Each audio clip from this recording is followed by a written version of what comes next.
성도 여러분 안녕하세요. 오늘도 말씀으로 승리하는 은혜가 저와 여러분들 위해 함께하기를 주님의 이름으로 축원드립니다. 우리 계속해서 누가복음 여행 떠나고 있습니다. 우리 어제 내용을 잠깐 기억해 볼게요. 어제는 우리가 이 회개와 또 천국을 가르쳐 주시는 예수님의 가르침들 13장의 전반부를 함께 살펴보았습니다. 세 가지 주제를 나눴는데요. 첫 번째는 뭐냐면 두 재앙이 있었습니다. 빌라도 총독이 이 성전에 제사를 드리러 온 유대인들을 학살했던 재앙이 있었고요. 또 하나는 실로암이라는 이 실로암 연못을 지키려는 망대가 있었는데 이 망대가 무너지면서 18명의 사람들이 죽었던 이런 재앙이 이 당시 예수님 당시에 일어났습니다. 근데 이 재앙을 두고 사람들이 와서 아마 바리새인으로 추정하는데 사람들이 와서 예수님께 의도를 가지고 물어보는 거예요. 저 주님, 그런 재앙들로 인해 죽은 사람들이 죄가 많아서 죽은 겁니까? 아마 물어봤던 것 같아요. 이런 의도를 가지고 이런 재앙에 대해서 아십니까? 라고 예수님께 물어봤어요. 그래서 예수님이 그들에게 뭐라고 이야기하냐면 그 사람들이 특별히 죄가 많아서 그런 재앙을 당한 게 아니다. 너희도 똑같다. 너희도 회개하지 않으면 그들과 같은 결과를 맞이하게 될 거다 라고 말씀하시는 거예요. 즉 회개의 필요성을 말씀하시는 겁니다. 그래서 우리가 이거에 따라서 재앙을 당한 이웃들을 볼 때, 또 오늘 우리의 상황에 재앙 같은 어려움들이 다가올 때 우리는 무엇을 생각해야 되고 어떻게 회개해야 되는지, 또 어떤 마음을 지녀야 되는지 어제의 말씀을 통해 나눴습니다. 두 번째 우리가 나눴던 건 열매 없는 무화과 나무를 이 포도원 주인이 찍어버리려고 하자 그 포도원 지기가 그 무화과 나무를 한 해 더 남겨주시면 물도 주고 영양도 거름도 주고 해서 잘 키워보겠다고 말씀하시는 그런 장면을 보게 되는데요. 이 포도원 지기는 예수님이라고 볼 수 있죠. 그래서 예수님이 오늘 우리들에게 한 해 더 회개의 기회를 주시는 그런 비유의 모습들도 볼 수 있습니다. 앞에 두 재앙을 통해서 예수님은 무섭게 너희가 회개하지 않으면 멸망할 거다라고 강력하게 말씀하셨지만 그 다음에 이 열매 없는 무화과 나무를 위해 한 해를 더 기회를 주시는 모습을 통해 그러나 우리에게 여전히 사랑과 은혜로 이 회개의 기회를 주시는 주님의 사랑의 모습도 함께 볼 수 있었던 거죠. 자, 마지막으로 이 안식일 논쟁이 일어나는데 무슨 일이 있었냐면 안식일에 예수님이 회당에서 가르치시면서 거기에 있는 18년 동안이나 귀신에 들려 허리가 구부러졌던 여인을 안식일에 고쳐주시는 사건이 일어납니다.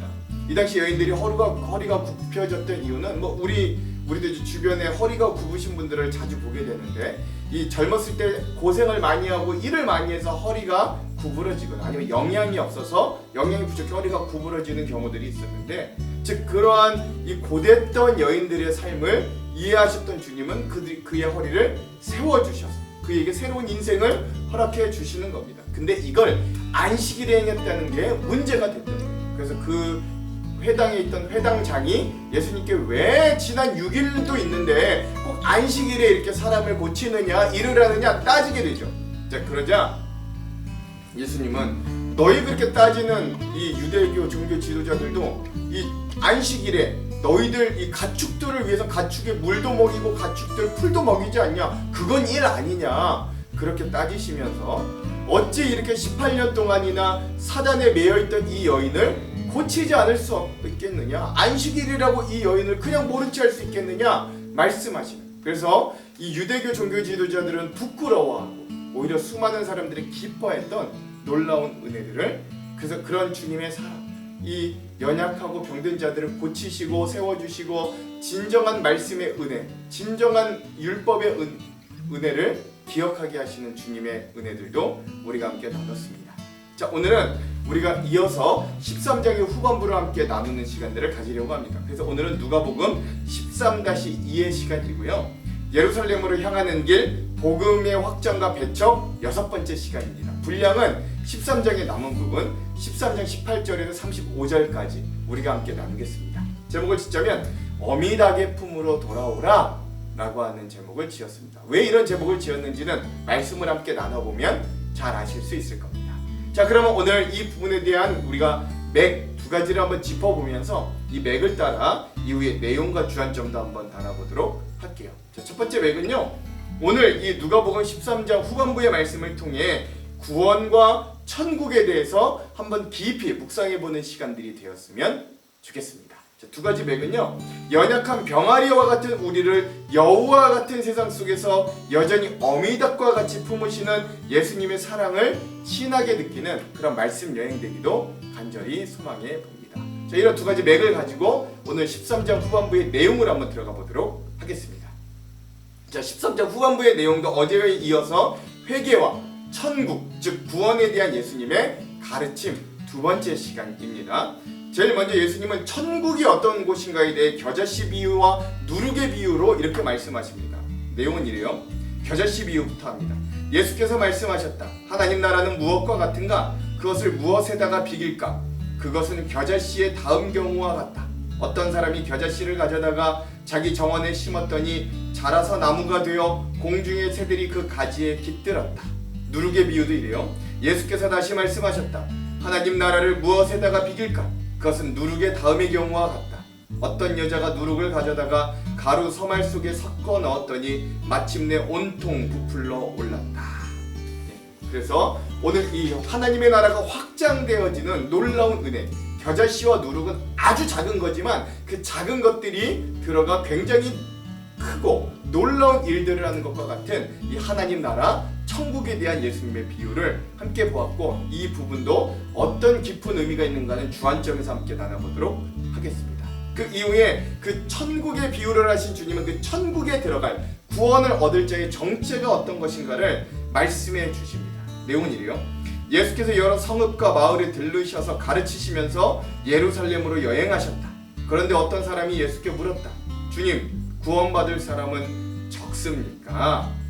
즉 구원에 대해 물어보는 거예요. 근데 이 사람은 구원받을 사람이 적습니까? 라고 물어보는 걸 봐서 예수님의 가르침과 또 예수님의 그동안 심판에 대한 선포를 통해 구원받기가 쉽지 않구나 라는 것을 알았던 것 같아요. 자, 그러자 예수님은 그들에게 이렇게 대답하십니다.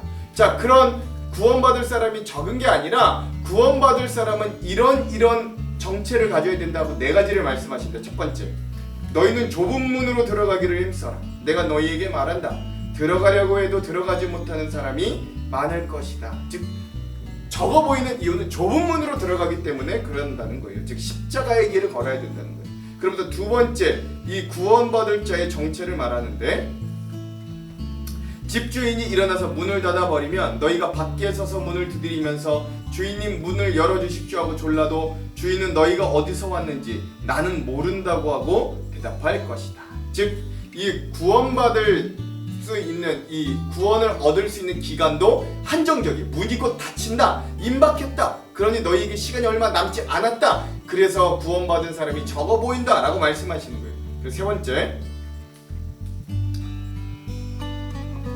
그때 너희가 말하기를 우리는 주인님 앞에서 먹고 마셨으며 주인님은 우리를 길거리에서 가르치셨습니다 할 터이나 주인이 너희에게 말하기를 나는 너희가 어디서 왔는지 모른다. 불의를 일삼는 자들아 모두 내게서 물러가라 할 것이다 라고 합니다. 즉 겉모습적으로는 예수님과 함께 했어요. 겉모습으로 예수님의 말씀도 듣는 척 했어요. 그러나 진정 마음으로 예수를 받아들이고 회심하지 않으면, 요새 우리말로 하자면 예수님을 만나 첫사랑을 경험하고 십자가 은혜를 정말로 믿고 받아들이고 영접하지 않으면 그는 아무리 오랜 시간 교회를 다니고 예배를 드리는 것 같고 헌금을 드려도 구원의 자리에 있을 수 없다 라고 말씀하십니다. 마지막 네 번째, 아브라함과 이삭과 야곱과 모든 예언자는 하나님 나라 안에 있는데 너희는 바깥으로 쫓겨나는 것을 너희가 보게 될 때에 거기서 슬피 울면서 이를 갈 것이다. 사람들이 동과 서에서 또 남과 북에서 와서 하나님 나라 잔치자리에 앉을 것이다. 보아라, 꼴찌가 첫째가 될 사람이 있고 첫째가 꼴찌가 될 사람이 있다. 처음이 나중되고 나중이 처음 된다. 이런 말씀을 하시는 거예요. 즉 아브라함, 이삭, 야곱 모든 예언자는 이스라엘의 혈통을 의미하기도 합니다. 즉 이 혈통만 믿고 내가 구원 얻겠다, 또는 내가 모태신앙이라, 또는 내가 신앙생활을, 교회생활을 오래 해서 이런 겉모습만으로, 혈통만으로, 인간적인 조건으로 너희가 더 이상 구원받지 못한다 라고 못 박는 거죠. 오히려 그런 유대인들, 이스라엘 백성이 아니라 동서남북에서는 이방인들이라도 예수 그리스도를 온전히 받아들이고 하나님의 말씀대로 순종하는 자들이야 말로 하나님의 나라에 속한다 라고 하는 거죠. 그 쐐기를 박는 말씀이 나중된 자 첫째 된, 즉 이방인들이 오히려 유대인들보다 구원을 먼저 받고 먼저 됐던 유대인들이 이방인들 비해 구원을 못 받거나 나중에 받게 된다 라고 쐐기를 박으시는 주님의 모습도 볼 수 있습니다. 자, 이 부분에 대해서도 우리가 주안점에서 더 깊게 한번 알아보도록 할게요. 자, 마지막으로 예수님은 이 헤롯 왕이 자기를 추격하시는 것과 또 그런 비극적인 상황이 아울러 예루살렘의 멸망에 대해 애가를 부르시는 것으로 13장을 마무리합니다. 먼저 헤롯 왕, 여우로 비유되는 헤롯 왕이 어미닭으로 비유되는 예수님을 추격하는 장면을 볼 수 있어요. 내용은 이렇습니다. 바로 그때 몇몇 바리새파 사람들이 다가와서 예수께 말하였다. 여기에서 떠나가십시오. 헤롯 왕이 당신을 죽이고자 합니다. 예수께서 그들에게 말씀하셨다. 가서 그 여우에게 전하기를, 즉 그 여우로 비유된 헤롯 왕에게 전하기를, 보아라, 오늘과 내일은 내가 귀신을 내쫓고 병을 고칠 것이요 사흘째, 즉 3일째 되는 날에는 내 일을 끝낸다. 이건 이제 부활을 암시하시는 거예요. 그러나 오늘도 내일도 그 다음 날도 나는 내 길을 가야겠다.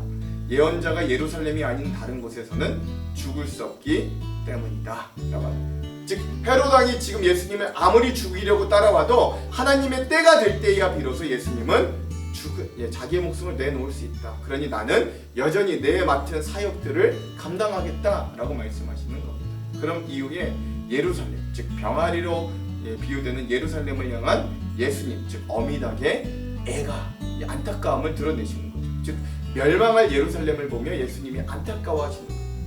예루살렘아 예루살렘아, 예언자들을 죽이고 내게 파송된 사람들을 돌로 치는구나. 암탉이 제 새끼를 날개 아래 품듯이 내가 몇 번이나 내 자녀를 모아 품으려 하였더냐. 즉 어미닭으로 표현되는 예수님이 이 예루살렘으로 표현된 이 이스라엘 백성들을 품고 회복하려고 얼마나 노력을 했는가라고 말하는 거예요. 그러나 너희는 그걸 원치 않았다. 보아라, 너희의 집은 버림을 받을 것이다. 내가 너희에게 말한다. 너희가 말하기를 주님의 이름으로 오시는 분은 복되시다 할 그때가 오기까지 너희는 나를 다시 오지 못할 것이다.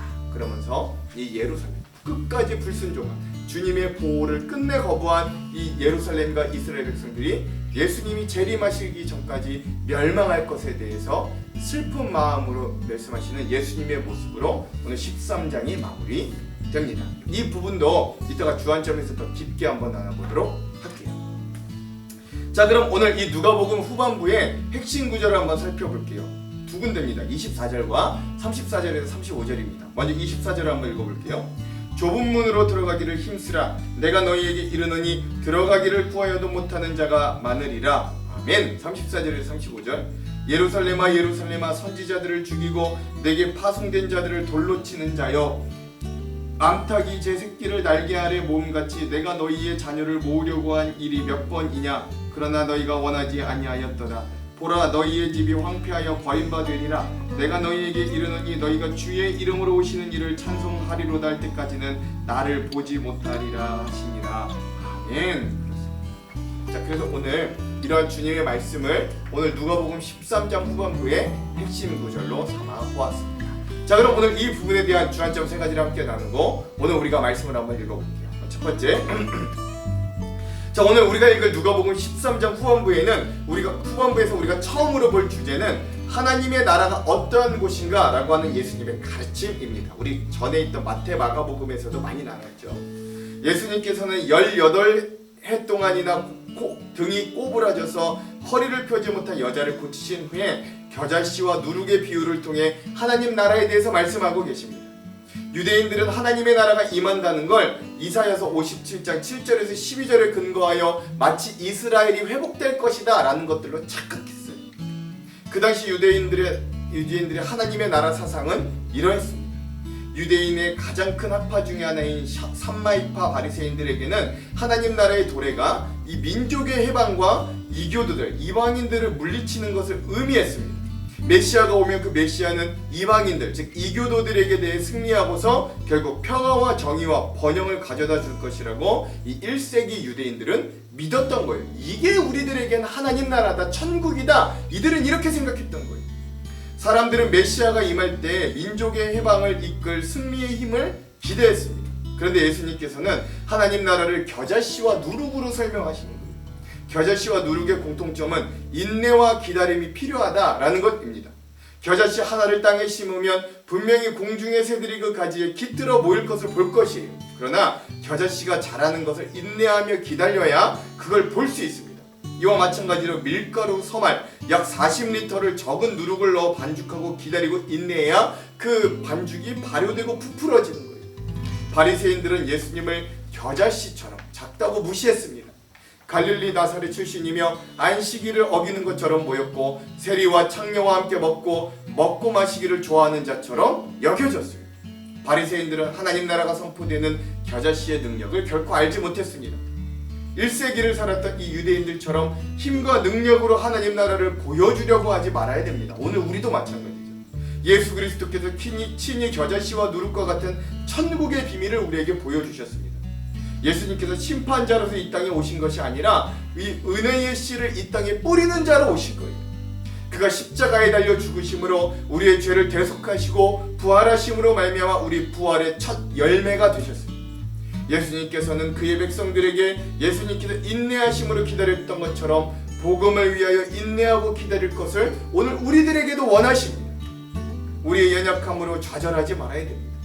이제 터가 될 나무로 성장시킬 그런 주님의 은혜가 우리들에게 예비되어 있기 때문에 그러므로 이제 성령 하나님을 의지하여 우리의 삶 속에서 하나님의 나라가 드러나며 성장할 수 있도록 우리가 인내하며 기다릴 수 있어야 돼요. 오늘 하루도 이 누룩과 같이 우리의 영혼을 깨어 그리스도의 성품으로 발효시키는 능력을 경험할 수 있는 저와 여러분들이 되기를 먼저, 그래서 그런 천국과 같은 삶을 사시기를 이 말씀의 은혜 가운데 발견하기를 주님의 이름으로 소망합니다. 두 번째, 오늘 우리가 살펴볼 두 번째 주제는 누가 구원을 얻을 수 있는가? 라는 질문이에요. 예수님은 지금 각 성, 각 마을로 다니면서 하나님의 말씀을 가르치고 예루살렘을 향하여 가는 길 중에 계십니다.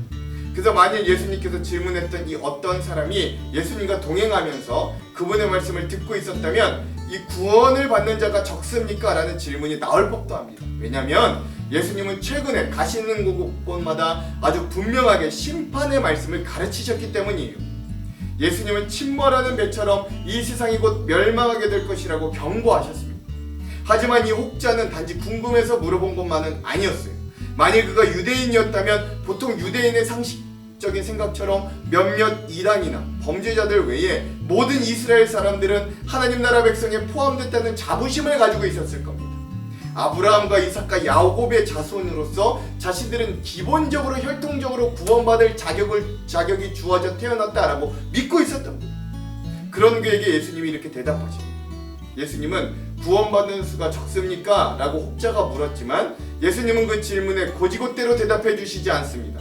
오히려 예수님은 그 사람뿐만 아니라 주변에 있는 무리가 다 듣도록 구원을 어떻게 해야 얻을 수 있는가에 대해서 말씀하시는 거예요. 먼저 23절에서 24절, 어떤 사람이 여짜오되 주여 구원받는 자가 적으니까 그들에게 이르시되 좁은 문으로 들어가기를 힘쓰라. 내가 너희에게 이르노니 들어가기를 구하여도 못하는 자가 많으리라. 아멘. 예수님의 첫 번째 대답은 구원받는 자의 수를 세는 것보다 좁은 문으로 들어가기를 먼저 힘쓰라고 말씀하십니다. 좁은 문으로 들어가기를 힘쓰라 라고 명령하시는 이유는 멸망으로 인도하는 문이 우리에게 크고 넓어 보이기 때문이에요. 이렇게 말씀하신 건 구원을 얻기 위해서는 세상의 넓은 문, 즉 유혹을 뿌리치고 좁은 길, 즉 회개와 성결의 삶을 살아야 함을 우리에게 구원 가운데 요구하시기 때문에 그렇습니다.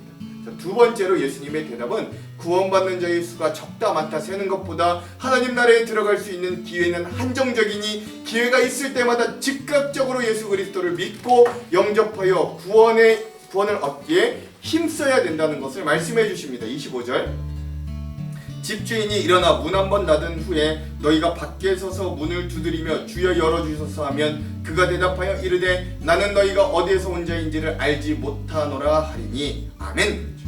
그러므로 이 세상에서 예수 그리스도를 믿고 죄를 회개하고 주님을 따라 살아가는 삶을 살도록 하나님께서 기회를 주셨음에도 불구하고 그 기회를 놓친 자들은 그 마지막 때 하나님 앞에 가서 후회해도 아무런 소용이 없습니다.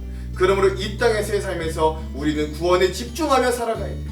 그런데 오늘 본문에 천국에 들어가지 못하고 그 문 앞에서 이처럼 애원하는 사람들의 모습이 심상치 않아 보입니다. 26절에서 27절, 그때 너희가 말하되 우리는 주 앞에서 먹고 마셨으며 주는 또한 우리의 길거리에서 가르치셨나이다 하나 그가 너희에게 말하여 이르되 나는 너희가 어디에서 왔는지 알지 못하노라. 행악하는 모든 자들아 나를 떠나가라 하리라. 아멘. 이 이 천국에 들어가지 못한 이 사람들은 자신이 주님 앞에, 예수님 앞에서 같이 먹고 마신 자들이라고 이야기해요. 이는 이들이 하나님을 향한 제사 또는 예배의 자리에 함께 동참했거나 살아생전 예수님을 알고 신앙생활을 했던 자들로 보입니다. 그런데 겉으로 보기엔 열심히 신앙의 자리에 있던 자들도 결국 천국에서는 하나님께 인정받지 못하고 천국에서 쫓겨나게 됩니다. 이처럼 오늘 우리도 주일에 교회에 나와 예배드리고 봉사하고 헌금 등 갖가지 활동에 적극적으로 참여한다고 해서 그게 구원받는 증거는 아님을 분명하게 말씀해 주시는 장면이기도 합니다. 무서운 말씀이죠. 그러므로 셋째, 구원은 예배의 자리에 참여함으로 또는 헌금을 드림으로 얻는 게 아니라 예수 그리스도를 진정 인격적으로 만나 영접하고 믿어야 얻을 수 있음을 기억할 수 있어요. 교회를 몇십 년 다녀도 여전히 예수 그리스도를 나의 구주로 영접하지 않았다면 우리의 마지막 날에 하나님께 외면을 당할 수밖에 없다라는 걸 경고하시는 거예요. 마지막 넷째, 예수님의 대답은 혈통과 나라와 민족과 인종 등등에 관계없이 예수 그리스도의 복음을 겸허히 받아들이는 자가 진정 하나님 나라의 잔치에 참여할 것을 말씀하십니다. 28절, 29절. 너희가 아브라함과 이삭과 야곱과 모든 선지자는 하나님 나라에 있고 오직 너희는 밖에 쫓겨나는 것을 볼 때에 거기서 슬피 울며 이를 갈리라. 사람들이 동서남북으로부터 와서 하나님의 나라 잔치에 참여하리니. 아멘. 그렇죠. 예수님과 그 복음을 배척한 자는 그가 육신적으로 아무리 아브라함의 자손이라 할지라도 결국 구원의 자리에서 버림을 받게 됨을 말씀합니다. 즉 종합해 보면 우리의 행위로 하나님 나라의 잔치에 참석하는 게 아니라 만약에 우리의 행위로 참석한다면 쫓겨나게 될 거예요. 오직 예수 그리스도의 은혜로 말미암아 들어가 천국의 기쁨을 누려야 한다라는 걸 오늘 주님은 분명하게 말씀해 주는 겁니다. 예수님은 당시 이스라엘 자손들이 가지고 있던 폐쇄적인 구원관들, 즉 우리는 아브라함의 혈통이니 당연히 구원받을 거야 라고 하는 구원관을 깨트리셨어요. 우리 유대인만, 우리 이스라엘만 구원받을 거야 라고 하는 폐쇄적인 구원관을 깨트리셨어요. 이와 대조적으로 예수님은 하나님 나라의 잔치에 참여할 대상을 특정하지 않으시고 그 동이든 서든 남든 북이든 동서남북으로 온 사람들을 확장하셨습니다. 그러므로 오늘 우리도 우리의 구원을 확인해 보아야 돼요. 예수님은 그릇된 선민의식과 행동주의에 사로잡힌 사람들로 하여금 당장 방향을 바꿔 예수님을 따라 각자 십자가를 지는 좁은 문으로 향할 걸 촉구하십니다. 그러므로 오늘 우리도 예수님을 우리의 삶의 주인으로 영접하여 하나님의 자녀가 되는 귀한 은혜가 있기를, 권세를 누리기를 주님의 이름으로 축원드립니다. 마지막 세 번째, 마지막으로 우리가 살펴볼 주제는, 오늘 이 말씀에서 살펴볼 주제는 예루살렘의 멸망을 예언하시는 장면입니다. 이 당시 이스라엘은 여러 분봉왕들이 다스림을 받았는데 예수님께서 주로 활동하시던 갈릴리와 베레아 지방을 다스리던 헤롯 안디바스는 세례 요한을 죽였던 인물이기도 합니다. 그랬던 헤롯 왕이 이제 결국 예수님도 죽이려 한다는 소식을 어떤 바리새인들을 통해 듣게 됩니다. 31절에서 32절. 곧 그때 어떤 바리새인들이 나와서 이르되 나가서 여기를 떠나소서, 헤롯이 당신을 죽이고자 하나이다. 이르시되 너희는 가서 저 여호에게 이르되 오늘과 내일은 내가 귀신을 쫓아내며 병을 고치다가 제3일에는 완전하여지리라 하라. 아멘. 교활하고 사악한 여우는 갈릴리 지역을 담당하던 분봉왕 헤롯을 가리키는 말입니다. 헤롯 왕조차 예수님을 죽이려 함을 보며 이제 정말 예수님의 순환이 임박해 오고 있음을 우리는 느낄 수 있어요. 그러나 예수님은 자신이 헤롯의 손에 죽게 될 것이 아니라 계속해서 복음의 사역을 수행하시다가 하나님의 때가 이르면 예루살렘에서 죽으시고 부활하심으로 그리스도의 사역을 완성할 것을 먼저 당당하게 말씀하십니다. 자, 33절. 그러나 오늘과 내일 모레는 내가 갈 길을 가야 하리니 선지자가 예루살렘 밖에서는 죽는 법이 없느니라. 아멘. 그렇죠. 이걸 다시 말하면 나는 계속해서 내가 해야 될 사역을 하겠다라고 하는 거예요. 예수님은 이미 죽음을 각오하셨습니다. 제3일의 아버지의 뜻대로 모든 인류의 죄를 지고 십자가에 죽으시기 전까지 오늘과 내일은 계속해서 백성들에게 생명의 말씀을 전할 것이에요. 귀신 들린 백성을 고치고 병든 백성을 고치실 겁니다. 자신이 잡혀 죽임을 당하는 날이 올지라도 오늘과 내일은 자기의 백성을 품으려고 하는 게 이런 예수님의 마음이었어요. 그게 바로 어미닭과 같은 예수님의 마음이었습니다. 34절 35절. 예루살렘아 예루살렘아 선지자들을 죽이고 내게 파송된 자들을 돌로 치는 자여, 암탉이제 새끼를 날개 아래 모음과 같이 내가 너희 자녀를 모으려 한 일이 몇 번이냐. 그러나 너희가 원하지 아니하였도다. 보라, 너희의 집이 황폐하여 버린 바 되리라. 내가 너희에게 이르노니 너희가 주의 이름으로 오시는 이를 찬송하리로다 할 때까지는 나를 보지 못하리라 하시니라. 아멘. 인자하고 사랑 많은 엄마 닭이 바로 나 예수다 라고 직접 밝히신 예수님을 어미닭이 상징하고, 외부의 공격에 대항할 힘이 하나도 없는 연약한 병아리 새끼들은 이스라엘을 대표하는 수도 예루살렘을 의미합니다. 더 정확하게 말하면 예루살렘이 대표하는 이스라엘의 모든 백성을 가리키는 거예요. 예수님을 죽이려고 하는 헤롯의 협박에 굴복하지 아니하시고 끝까지 자기의 백성을 품으시는 예수님의 사랑의 깊이를 깨닫게 하는 이야기이죠. 이미 주의 백성인 우리들, 주님의 품으로 돌아가야 합니다. 처음 구원을 받았을 때 주님이면 충분하다고 고백하던 우리가 어느새 마음속에 다른 걸 채우는 우리의 모습들을 심심찮게 발견하게 되죠. 우리는 참으로 이스라엘과 같이 어리석은 병아리들과 같습니다. 우리가 원하는 대로, 내 욕심이 추구하는 대로, 내 생각이 주장하는 대로 살기를 원합니다. 그러나 곧 이내 우리는 세상이라는 여우에게 쫓길 뿐입니다. 하지만 우리가 반드시 기억해야 할 것은, 우리가 돌아가야 할 것은 어미닭과 같은 우리를 품으시는 예수님의 품이라는 거예요. 이스라엘 백성처럼 어리석게 사랑의 주님을 부정하고 내 마음에서, 내 삶에서 예수님을 제거해서는 안 됩니다. 두려움과 걱정과 염려가 우리를 찾아와요. 세상의 것과 내 욕심으로 채우는 삶을 버리고, 그러나 그럴 때마저도 주님께 돌아가야 합니다. 날마다 쏟아져 나오는 내 마음의 우상을 처단하고 우리의 영원한 사랑의 주님의 품으로 돌아가야 됩니다. 그분만큼 우리를 아시고 위하시고 사랑하는 분이 어디에 있겠어요? 자기의 생명을 내어주신 분이 다른 좋은 것으로 우리에게 더 채워주시지 않으시겠습니까? 그러므로 오늘 우리가 이 말씀을 기억하며 우리를 여전히 품고 지키시는 예수님의 품에 안착하는 귀한 하루가 되시기를 주님의 이름으로 축원드립니다. 기도할게요. 하나님, 오늘도 여전히 회개를 요구하시는 주님의 은혜를 기억하기를 원합니다. 구원받을 자의 조건을 말씀하신 주님, 오직 예수 그리스도를 영접하고 회개의 열매를 품을 때 구원받겠다 하신 주님의 은혜를 기억하며, 오늘 우리가 회심하며 저 십자가로 돌아가 어미품같이 우리를 품으시는 주님의 품에 돌아가는 은혜와 결단을 허락하여 주시옵소서. 오늘 말씀의 은혜를 통해 우리를 그렇게 변화시키실 주님을 기대하며 예수님 이름으로 기도합니다. 아멘. 그럼 사랑하는 성도 여러분, 오늘 하루도 말씀으로 승리하십시오. 사랑하고 축복합니다. 화이팅! 하나님의 나라가 무엇과 같을까? 내가 무엇으로 비교할까? 마치 사람이 자기 채소밭에 갖다 심은 겨자씨 한 알 같으니 자라 나무가 되어 공중의 새들이 그 가지에 깃들였느니라. 내가 하나님의 나라를 무엇으로 비교할까? 마치 여자가 가루 서말 속에 갖다 넣어 전부 부풀게 한 누룩과 같으니라. 예수께서 각성 각 마을로 다니사 가르치시며 예루살렘으로 여행하시더니 어떤 사람이 여짜오되, 주여, 구원을 받는 자가 적으니까? 좁은 문으로 들어가기를 힘쓰라.